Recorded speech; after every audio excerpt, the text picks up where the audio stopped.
Paname. Ici c'est Paname. Ici c'est Paname. Ici c'est Paname. J'ai la tronche du parigot, le cœur qui palpite. On chante, on crie, Paris est magique. Le rouge, le bleu, fier de nos couleurs. Le parc en feu, ressens-tu la ferveur?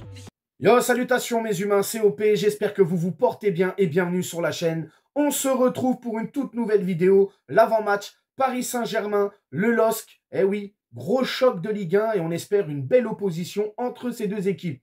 Avant ça, j'aimerais passer un petit message. Vous le savez, il y a des gens qui sont malhonnêtes, qui aiment bien balancer des rumeurs, etc. Sans preuve, sans rien et forcément... chez des Parisiens, il y en a qui sont naïfs et il y en a qui plongent la tête dedans et qui croient tout ce qu'on leur dit.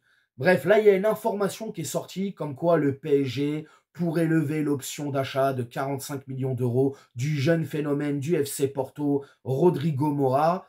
Moi, les gars, écoutez, j'ai été voir, comme tout le monde, la source de cette information. Ça vient d'un compte Twitter. Derrière, j'ai été voir si des journalistes fiables en parlaient. Il n'y en a pas un qui en parle. J'ai regardé aussi la presse locale, la presse portugaise. Il n'y a aucun journal sérieux, ou pas en tout cas, qui parle de cette piste. Donc voilà, information quand même à prendre avec des pincettes, voire même avec un tractopelle, les gars. Vraiment, faites attention. Vous le savez, il y a des gens qui s'amusent. Ils aiment bien... De toute façon, le PSG fait vendre. Donc, tu associes un nom de joueur avec le Paris Saint-Germain, tu es sûr que ça va faire jacter. Ça, c'est sûr et certain. Bref.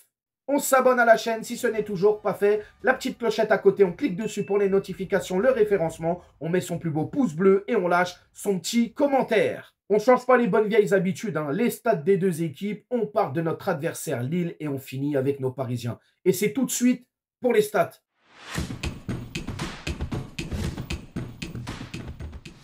Pour cette 24e journée de Ligue 1, nos rouges et bleus accueillent le Schnorr, le LOSC.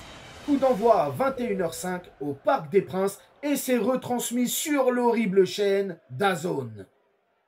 Au classement général de la Ligue 1, en sachant que ça ne bougera pas pour le Paris Saint-Germain, mais dès ce soir, ça peut bouger pour le LOSC puisque Monaco reçoit Reims et en cas de victoire monégasque, Monaco passera bien évidemment devant le LOSC.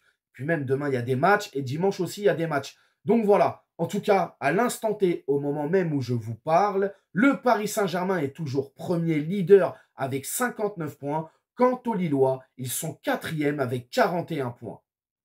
Sur les 3 derniers matchs, chacune de leur côté en Ligue 1, pour ces deux équipes, le Paris Saint-Germain, c'est 3 victoires d'affilée. Pour le LOSC, on est sur une défaite et 2 victoires d'affilée.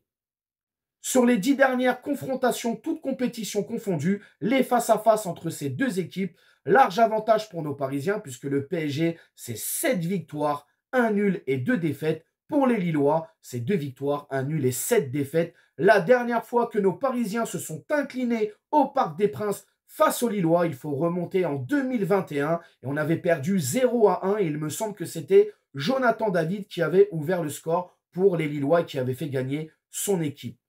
Je vous mets aussi un petit tableau de stats en chiffres global.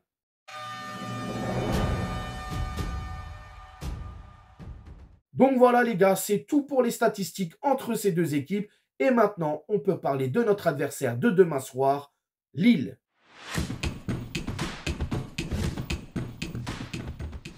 Alors les Lillois, deuxième partie de saison plutôt timide. Je crois qu'ils ont débuté avec 2 matchs nuls d'affilée.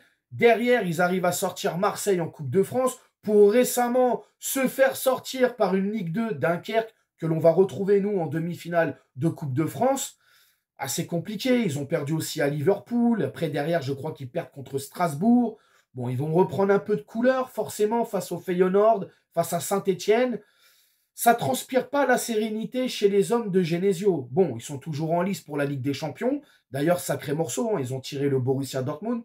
Mais ça n'en reste pas moins l'une des plus belles équipes de Ligue 1 et une équipe qui produit plutôt un très bon jeu.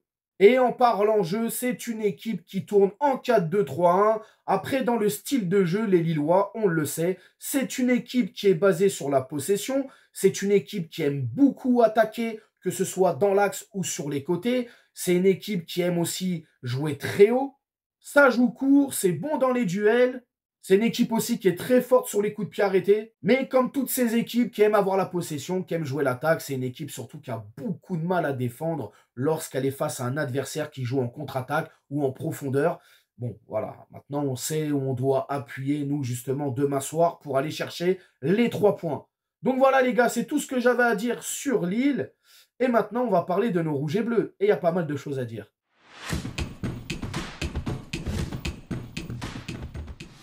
Encore une fois, félicitations à nos Parisiens pour cette qualification en demi-finale de la Coupe de France. Ce n'était qu'une formalité, on a respecté cette petite équipe bretonne, on leur a mis 7-0, on a joué à fond, c'est tout ce qu'il fallait faire. Demain soir, c'est autre chose. On va être face à l'une des meilleures équipes de Ligue 1.